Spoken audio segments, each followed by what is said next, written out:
siang, salam sejahtera buat kita semua. Saya hormati Bu Rina selaku Kepala Biro Humas Kementerian Kominfo, teman-teman dari Biro Humas. IDTH ini adalah singkatan dari Indonesian Digital Test House.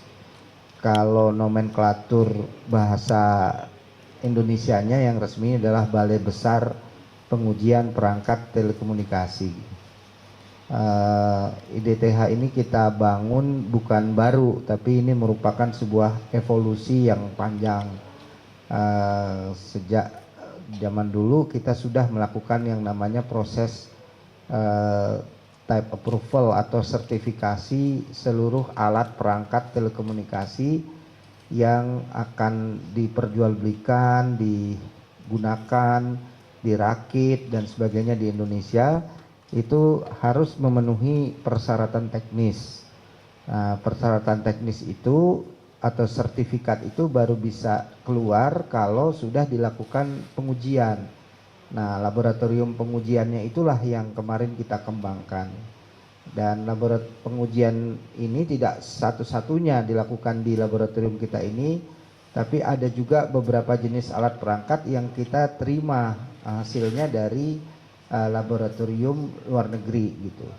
Karena pada dasarnya alat perangkat telekomunikasi ini memang standarnya internasional gitu. Kemudian kita cek di sini. Namun demikian pengujian yang bersifat menyeluruh dan seluruh fitur bisa dilakukan pengujian itu baru di laboratorium yang kita bangun kemarin. Artinya mungkin ada laboratorium yang hanya sebagian-sebagian saja dari fiturnya yang dilakukan pengujian. Tapi kalau kita yang IDTH ini adalah laboratorium yang sifatnya rujukan. Jadi kalau rumah sakit tuh kayak rumah sakit tipe A ya gitu ya. Kalau yang itu artinya kalau ada kesulitan di rumah sakit yang kecil atau yang di daerah gitu dirujuk ke rumah sakit yang terbesar lah gitu. Nah ini kita semacam seperti itu gitu. Jadi seluruh fiturnya paling lengkap. Ada beberapa yang sifatnya baru, ada yang enhancement dari perangkat-perangkat yang sudah ada sebelumnya. Nah, salah satu dari itu. Jadi 3 fungsi utama dari IDTH itu. Dan alhamdulillah sekarang sudah selesai dan sudah beroperasi penuh dan saat ini ada beberapa jenis pengujian yang cukup banyak itu dan waktu mengujinya yang cukup panjang. Yang kedua mungkin yang berkaitan dengan masalah spektrum frekuensi ya kurang baik gitu, terus operator berdalih spektrum frekuensinya kurang gitu.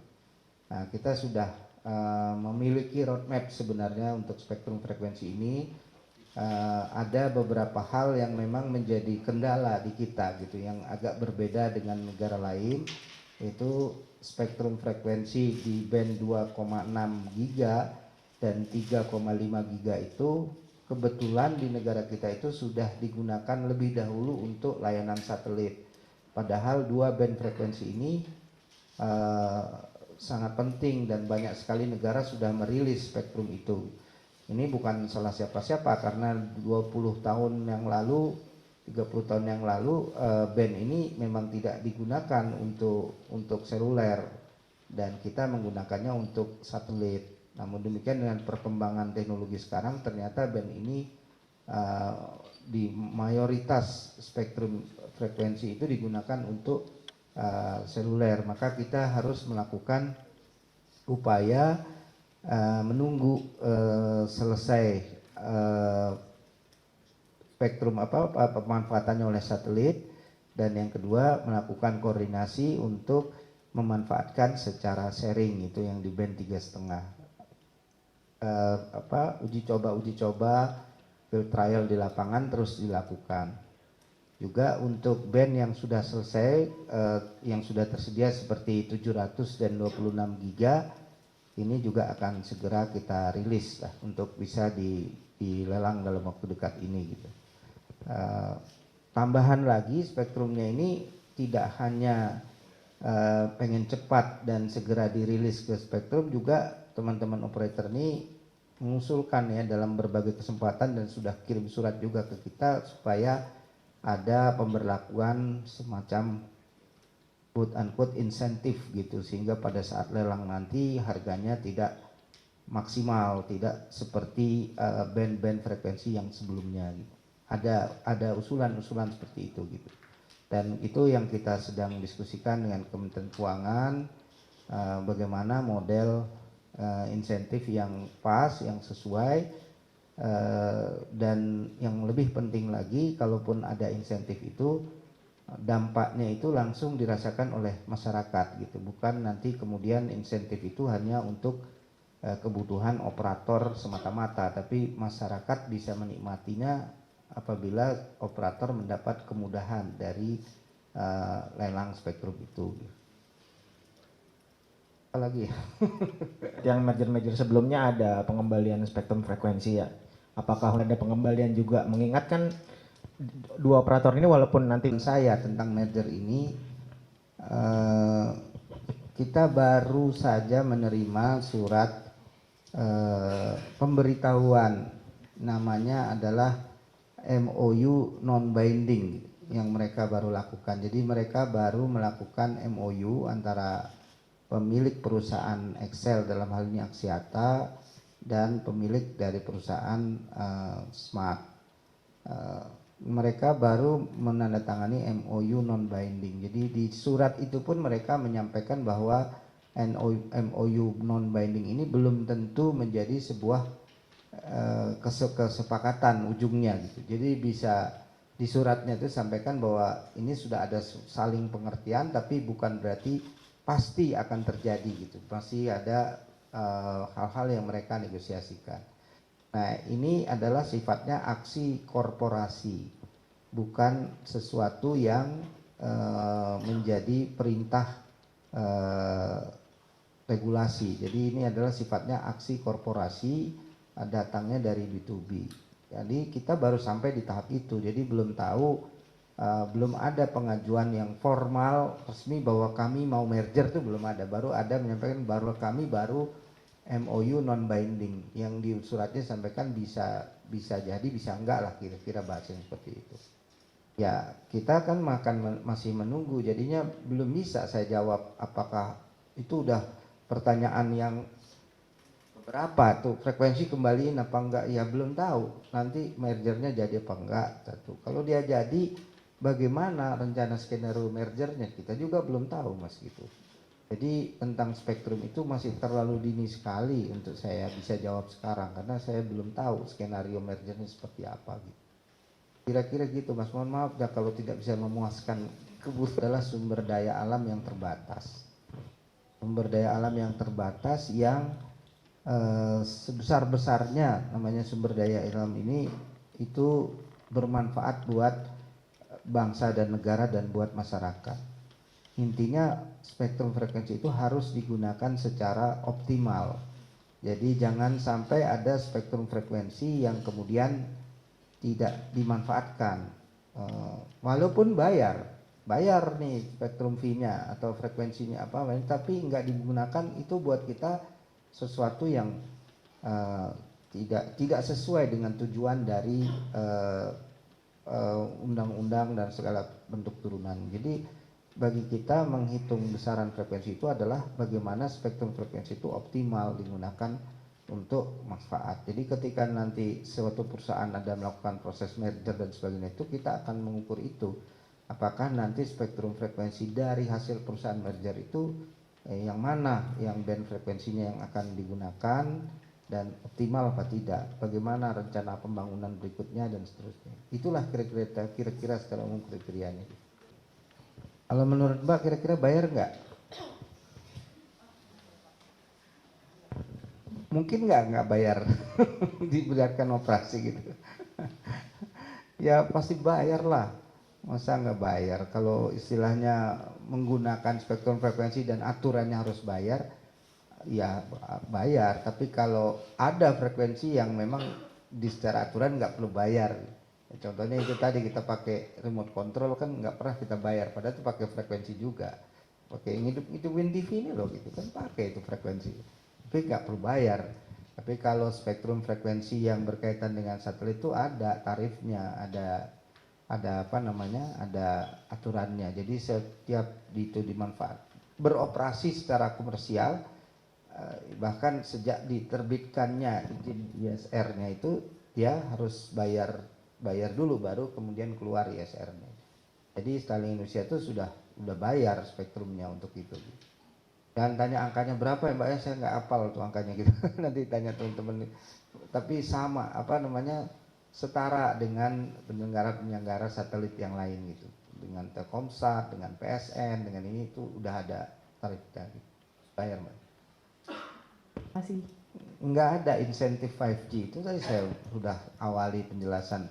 Kita nggak concern terhadap teknologi ya, maksudnya concern kita itu spektrum frekuensi itu optimal dimanfaatkan untuk melayani masyarakat, dan dia memiliki teknologi peraturan untuk teknologi netral. Jadi artinya operator nanti yang menentukan dia akan memanfaatkan spektrumnya itu untuk 4G, untuk 5G sesuai dengan dinamika industri dan kebutuhan masyarakat gitu. Jadi ini nanti tolong diperbaiki, jangan insentif 5G itu sering saya baca juga tulisan-tulisan seperti itu, nggak pernah kita bicara insentif 5G, tapi insentif untuk pemanfaatan spektrum frekuensi bagi penyelenggaraan seluler, industri seluler di Indonesia. Nah, apa bentuknya itu memang sedang kita diskusikan.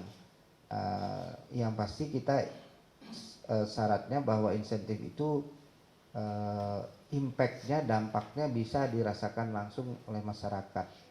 Kita bukan memberikan insentif buat operator, tapi memberikan insentif melalui operator untuk kebutuhan masyarakat. Kan untuk operator misalnya untuk bayar hutang, untuk bangun gedung, bangun ini, bukan itu. Tujuannya insentif itu adalah operator mendapat quote unquote kemudahan dari pembayaran yang seharusnya nanti masyarakat bisa menikmati. Maka kita harus pastikan itu apa bentuknya yang akan bisa dinikmati masyarakat setelah Anda mendapat fasilitas tanda petik dari masyarakat, dari pemerintah itu. Itu yang terus kami diskusikan dengan operator. Diskusinya sudah panjang dan kami sudah mendapat banyak usulan-usulan dari operator bentuk yang bisa dirasakan langsung oleh masyarakat. Secara garis besar, pertama untuk perluasan coverage. Jadi itu benar kan, masyarakat akan menikmati kalau yang tadinya nggak ada sinyal sekarang ada sinyal. Ini bukan di Jakarta, tapi mungkin di daerah-daerah pelosok-pelosok tanah air. Yang kedua, kualitasnya membaik gitu. Yang tadinya download speednya cuma 20 megabit per second bisa naik menjadi 30 megabit per second atau 40 dan seterusnya. Jadi apa bentuknya itu, hal-hal yang seperti itu gitu yang bisa dirasakan oleh masyarakat. Sama 2,6 dan 3,5. 2,6 itu saat ini dipakai oleh Indostar ya, apa namanya? Benar ya, Indostar dari MNC Group ya, satelitnya gitu. Sekarang sudah lama beroperasi dan dia akan berakhir pada masa desain dari satelit itu berakhirnya pada akhir tahun 2024. Jadi di tahun 2025 itu bisa sudah mulai dirilis, karena berdasarkan peraturan yang berlaku sejak tahun 2025, 2,6 giga itu nanti akan digunakan untuk mobile communication, mobile broadband, dan itulah nanti penggunaan yang akan diproteksi oleh pemerintah, oleh Kominfo. Sedangkan pemanfaatan di luar untuk mobile broadband itu tidak diproteksi. Apa maksudnya proteksi itu? Proteksi itu kalau kita sudah memancar, ada bentrokan, misalnya sinyalnya yang dimenangkan, yang dijaga itu keberlangsungannya yaitu. Jadi seandainya ada yang manfaatkan juga untuk satelit, dia tidak diproteksi lagi sejak tahun 2025. Artinya sudah bisa dimanfaatkan untuk mobile broadband. Nah, yang 3,5 ini lebih panjang lagi, waktunya masih cukup panjang. Karena kita tidak ingin menunggu terlalu lama, kita diskusi tentang possibility untuk dilakukan secara sharing yang di 3,5 itu. Jadi bisa dipakai untuk mobile, bisa dipakai untuk satelit juga. Nah, ini sedang kita lakukan trial sharing itu yang tidak saling mengganggu atau tidak ada bagian yang terganggu. Kalau secara memancar bersamaan itu yang akan terganggu satelitnya, bukan mobilenya gitu. Kalau secara bersamaan. Nah, kita sedang berdiskusi supaya satelit itu tetap bisa berlangsung. Apa kriteria supaya tidak terjadi interferensi? Kalau teorinya spektrum frekuensi itu ada 3 sumbunya. Satu sumbu waktu, kalau misalnya bisa pakai gantian, ya lu pakai pagi gue pakai malam gitu, atau jam 2 sampai jam 5 gitu bisa gantian. Tapi kan nggak bisa, kalau ini kan urusannya pasti 24 jam karena mobile harus bergerak 24 jam, satu 24. Jadi sumbu waktunya nggak bisa. Sumbu yang kedua itu frekuensinya beda-beda. Kamu di band 1800, saya di band 2100, sama-sama makanya waktunya barengan tapi frekuensinya lain-lain, nggak terjadi interferensi juga. Nah, ini juga nggak bisa karena bandnya kan sama, sama-sama di 3,5. Berarti yang kita pakai sumbu yang ketiga yaitu jarak, lokasi.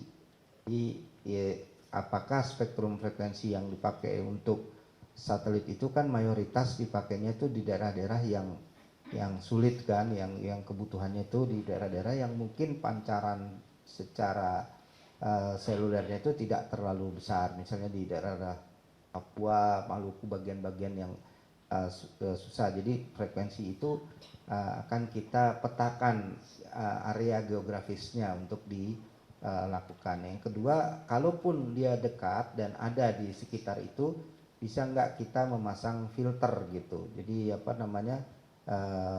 teknologi untuk membuat itu tidak terjadi selalu interferensinya. Kalaupun ada, minimal lah interferensi itu terjadi. Nah, itu yang sedang kami lakukan field trial antara perusahaan penyelenggara seluler dengan penyelenggara satelit. Itu masih berjalan dan kita sedang negosiasikan model-model seperti itu gitu.